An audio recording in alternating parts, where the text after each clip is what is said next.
Hola, muy buenos días. Hoy voy a compartir con ustedes la primera parte de un tema muy sensible a todo individuo. Es vida después de la muerte o vida consciente y eterna.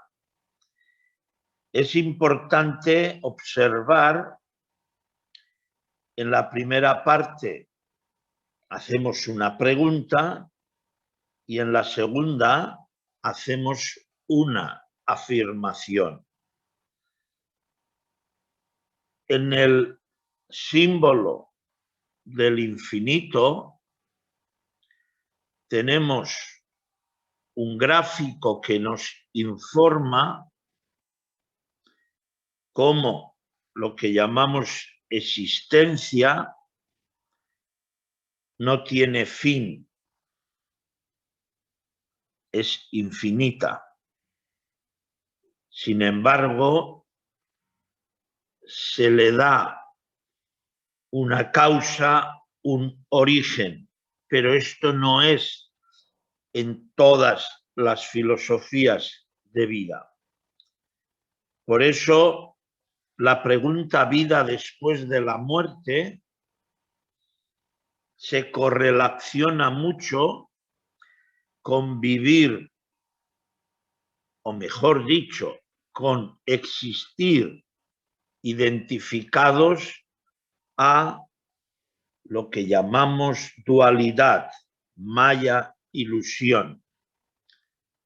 Bien diferente es la afirmación vida consciente y eterna. El ser, lo verdadero, no tiene origen, no tiene fin. Por eso es absoluto y eterno. Indudablemente, si es eterno, el concepto de identificación, nacimiento, muerte, se empieza a desvanecer.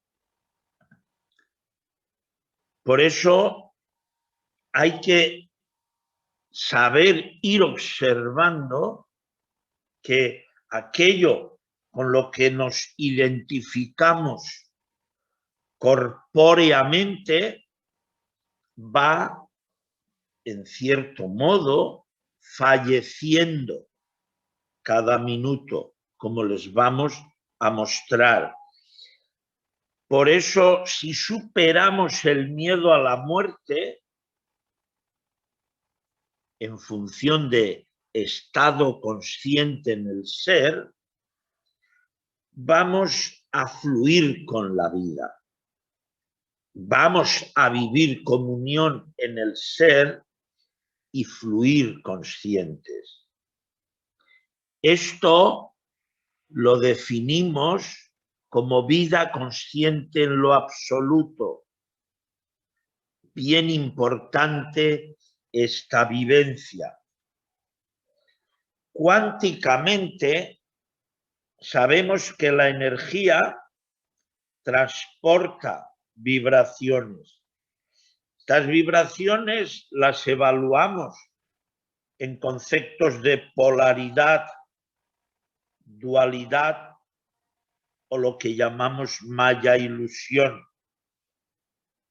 Porque, como vamos a explicar, no percibimos correctamente aquello que está aconteciendo. Eso sí, hacemos interpretación muy limitada de aquello que ha sido percibido. Bien distinto es cómo cuánticamente lo que llamamos conciencia transporta información, una constante de sabiduría inteligente que organiza, modifica lo que es la esencialidad no dual, lo cual es intrínsecamente absoluto eterno. Utilizaremos términos para acercarnos a ciertos aspectos de comprensión, pero ya en otros niveles les mostraremos cómo inclusive estos términos han de ser trascendidos. Ahora observemos cómo esto que llamamos cuerpo se modifica cada cierto tiempo. Y sabemos que muchísima gente experimenta la vida muy identificado y apegado con el llamado cuerpo. Vamos a ver qué ocurre. Cada tejido tiene lo que llamamos un tiempo de renovación. Tenemos glóbulos rojos que cada 120 días se han cambiado en el organismo. Los leucocitos en días o semanas. Los glóbulos blancos igual. Las células de la piel se cambian cada 10, 14 días. Las células que recubren la mucosa del estómago cada 3, 5 días. Los eosinófilos, células del sistema inmune cada 3, 4 días. Las plaquetas cada 7, 10 días.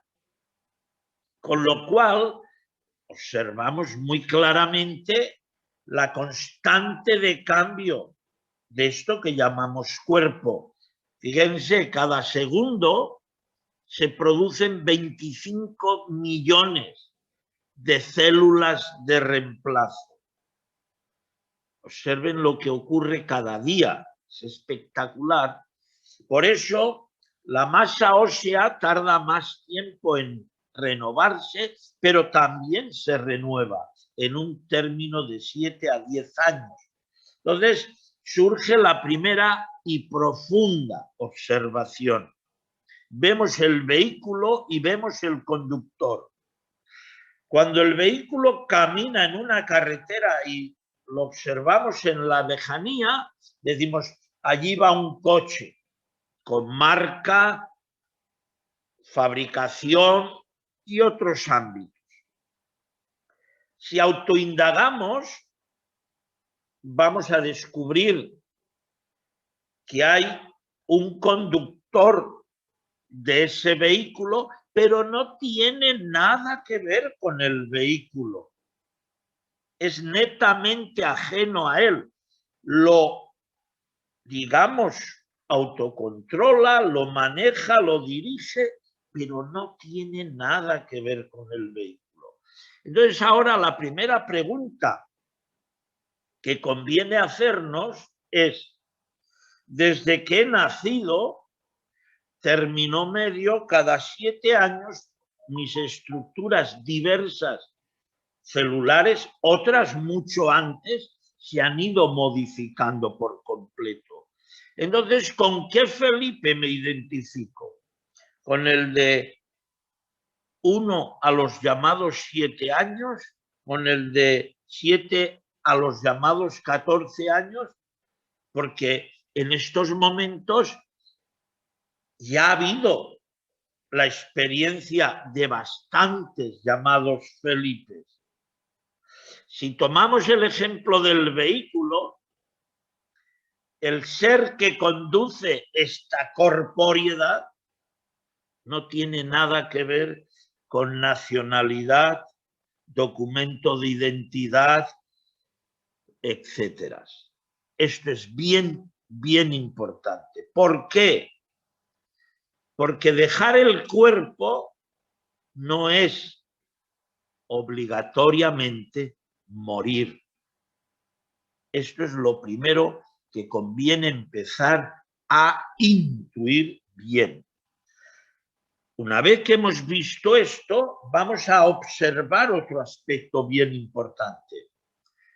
Cuando practicamos vichara, autoindagación consciente meda, observamos esto que acabamos de mencionar, cómo el cuerpo cambia, pero también observamos cómo las llamadas emociones corren libremente, los llamados pensamientos dejamos que vuelen libremente, inclusive el éter que vivifica el prana y los chakras, también lo dejamos fluir libremente, porque sabemos, somos conscientes de que soy el testigo de todo eso, soy el observador de eso.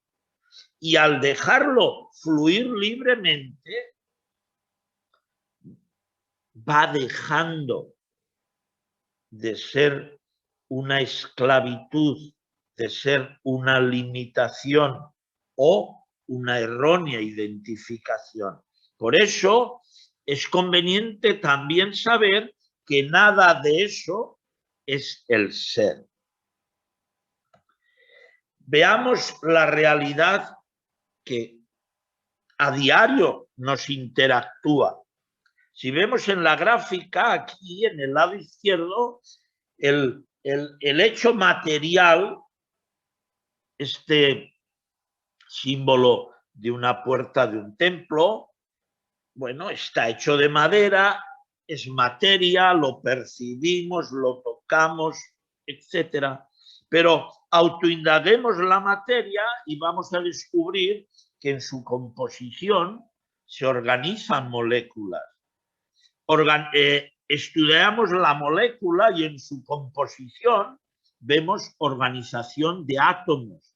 Estudiamos el átomo y en su composición vemos fuerzas gravitacionales. Estudiamos estas fuerzas y en su estructura vemos entrelazamientos cuánticos. Entonces, de alguna manera, podemos manejarnos en función de lo que percibimos, no está mal, pero lo que está subyaciendo muchas veces es mucho más allá de lo percibido. Por eso la humildad a la hora de entrar a la vivencia consciente del ser y de la inmortalidad es muy importante la sabiduría. Si vemos el átomo, que es, digamos, el elemento que llamamos más pequeño de la materia, porque luego ya a partir de ahí ya son energías y otras fuerzas, es curioso que al observar un átomo, el 99,999% es puro espacio vacío. Esto tiene un significado muy directo. En la silla que estoy sentado, en la mesa que me apoyo, etcétera, nada de eso está ahí porque es todo puro vacío. Mi limitada percepción sensorial hace unas interpretaciones, evaluaciones de lo percibido, muchas veces más en función de una estructura educacional de información recibida, que sí nos manejamos en esta llamada sociedad, pero no hay más posibilidades. Ya verán cómo sí. Por eso cuando ponemos un átomo a un microscopio de muy alta resolución, comprobamos que el átomo es espacio prácticamente vacío. Sin embargo, yo con la limitada percepción sensorial y con la estructura mental condicionada, percibo esta llamada realidad como materia, pero de igual modo podría ser percibida como energía. Va en función de la información recibida. Vean un detalle muy interesante con respecto a la estructura neuronal. Nuestras células nerviosas procesan 400.000 millones de bits de información por segundo y solo somos conscientes de 2.000. Es decir, está aconteciendo 400.000 millones de bits y percibimos, evaluamos conscientes 2.000 y en función de esto definimos, esto es la realidad más coherente. Esta es mi limitada percepción de la realidad. Pero esto no es fácil, porque como el individuo está muy estructurado en creencias, pues claro, si ha recibido una información determinada, no le resulta fácil salir de ahí.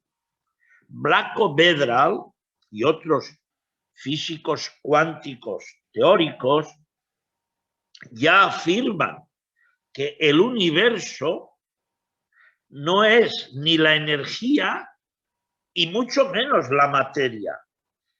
Ellos afirman, formamos parte de unidades de información, de inteligencia y sabiduría consciente. Ahora, como hemos recibido mucha información errónea, ahí está la limitación de nuestra estructura a la hora de comprender, de vivir aspectos trascendentes. Todas las partículas del universo en realidad son entrelazamientos de supercuerdas. Todo en el universo está interconectado. Por eso sabemos que todo es información. Esta información nos interconecta con la vibración de la llamada energía y en función de una mayor densificación o limitación vibratoria vamos a identificar la materia.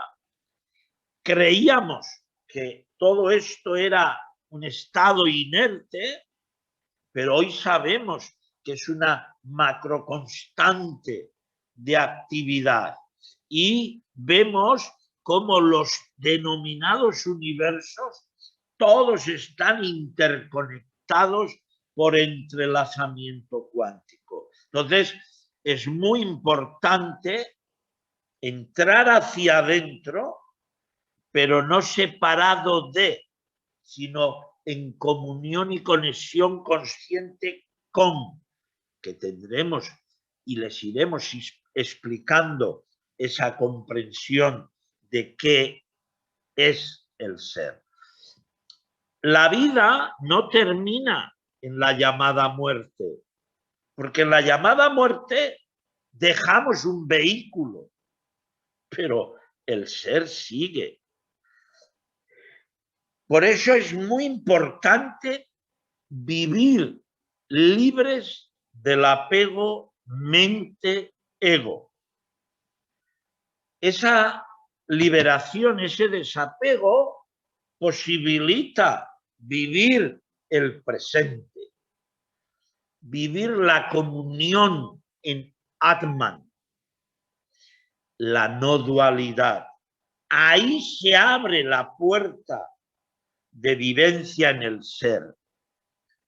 Por eso la filosofía o sabiduría advaita considera que el llamado mundo y la denominada participación del samsara, lo que llaman rueda de reencarnaciones es fundamentalmente un apego a maya ilusión, a la dualidad, a lo que no somos. Fíjense, acabo de decir a lo que no somos.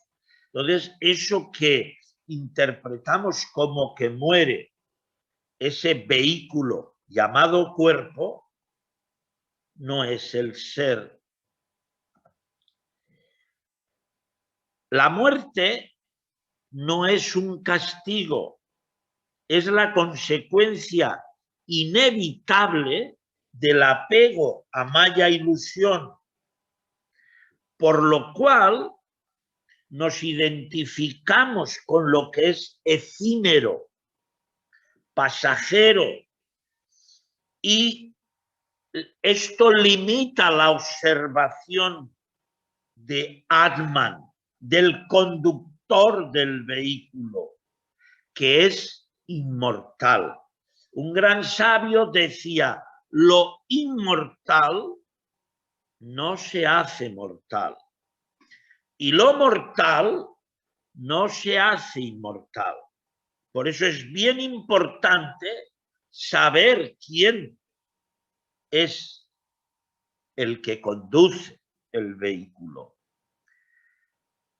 La llamada muerte, de alguna manera, nos hace entrever avidya, la ignorancia, donde esto que denominamos mente-ego crea el abismo del miedo, desesperación, inseguridad. Cuando el individuo vive en esa identificación negativa, es sinónimo de que hay falta de amor, hay desconexión en Atman. De una forma simple, se le ha olvidado quién es. Indudable, no hemos recibido la información ni la enseñanza consciente acerca de quién somos. Muchas creencias alimentan aquello que no somos. Por eso, la amnesia de la sociedad moderna podríamos definir más o menos lo siguiente. Vida del ser es igual a absoluto eterno. Existencia del cuerpo es igual a experiencia efímera. ¿A qué te identificas? Esto cada uno tiene que buscar, ¿verdad?, su respuesta. Sabemos que prevalece en la sociedad moderna un nivel de maya ignorancia elevado. Esa prevalencia, esa identificación nos hace ir al egoísmo del tener y le damos a la materialidad una importancia que no tiene. No es que no sea necesaria, pero no tiene la importancia que le damos. Y esto influye, actúa en detrimento de lo que llamamos sabiduría o la vivencia consciente en el ser. El individuo ha logrado que la llamada muerte sea un momento traumático, pero es por apego en el no ser. Y claro, se sufre mucho con el miedo a la muerte. Lo que pasa no es decir, todo acto fenoménico no es, porque todo acto fenoménico es efímero. Lo eterno no pasa y sin embargo es. ¿Por qué buscar en el pasado y en el futuro? Si todo aquello que pasa, todo aquello que es manifestación, no es. Por eso la comunión consciente en yo soy el que soy, siempre es eterno, sin principio y sin fin. Esa vivencia consciente nos libera de mucho sufrimiento. Aquí entramos en el campo de posibilidades de somos billones de posibilidades. Entonces, abran la vivencia consciente en el corazón, glándula timo, para fluir hacia el ser. Nosotros enseñamos prácticas para la liberación del samsara, la liberación del apego al karma y rueda de reencarnaciones, y hay prácticas como el karma yoga o la acción altruista, prácticas como el bhakti yoga o la devoción a lo divino, la meditación cuántica meda, vichara meda y Jnana yoga, sabiduría de lo que es maya ilusión, porque es conveniente saber. El saber te hace libre. Por eso, en la Orden Acuariana Ecuménica de la Iniciación Universal, compartimos enseñanzas para la vivencia consciente y libertad en el ser. El mantra Om Tat Sat nos recuerda, somos eterno presente. Entonces, en otros capítulos que iremos grabando acerca de vida después de la muerte o vida consciente en lo eterno, le iremos ampliando y abriendo mucha experiencia y vivencia para que ese miedo que subyace a la muerte se desvanezca. Muchas gracias por seguirnos en el canal de YouTube New Gaia. Somos a su servicio, iremos compartiendo más publicaciones. Gracias.